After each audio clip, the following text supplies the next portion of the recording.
présentation de 2 decks surprenants et fun à jouer. Pour s'amuser quoi, parce que le but d'un jeu à la base, c'est de s'amuser quand même. C'est parti!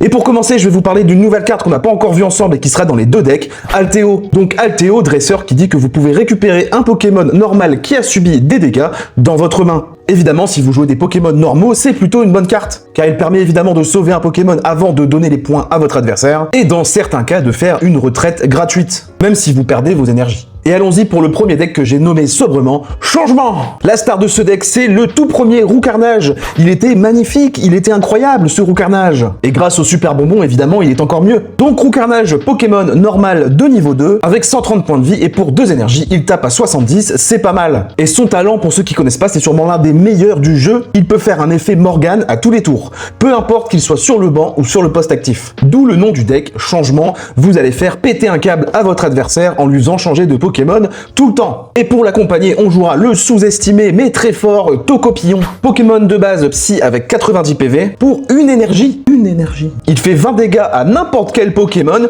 pour le nombre d'énergie qu'il a sur lui. À lui, c'est un sniper de qualité, il met des headshots. Oh, le petit Giratina au fond là qui stocke cette énergie. Bim 80. Et après, évidemment, il y a du soin, des objets, de la pioche, mais il n'y a pas de Morgane ni de Helio parce que on n'en a pas besoin. Et maintenant, on passe à autre chose.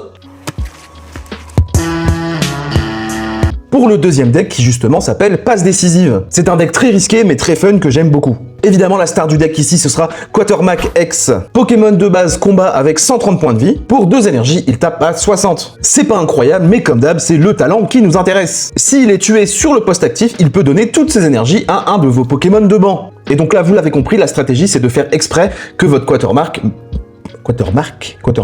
meurt pour donner ses énergies au deuxième luron de ce deck, Rayquaza X. Pokémon de base normal avec 140 points de vie. Pour 4 énergies, il tape à 4 x 40 au hasard, donc 160 sur les Pokémon de votre adversaire. C'est plutôt balèze mais aléatoire. Ça peut prouter et taper 40 tout le monde et ne tuer personne. Bien entendu, il ne faut pas laisser mourir votre Quatermack gratos. S'il peut taper 1 ou 2 fois avant et peut-être déjà tuer le premier Pokémon de votre adversaire, c'est plutôt cool. Évidemment, dans ce deck, c'est impératif de commencer avec Quatermack, et donc on jouera une Leaf au cas où et un Alteo comme on a vu au début. Et par contre, gros problème du deck, si jamais l'adversaire vous fait une Morgane, c'est Kombuchao pour vous. Bref, ces 2 decks sont, comme j'ai dit au début, surprenants et surtout fun à jouer, et c'est le principal de s'amuser. N'hésite pas à me dire ce que t'en penses si tu les testes. Salut les skitty, un petit like, un petit commentaire, abonne-toi et attrapez-les tous.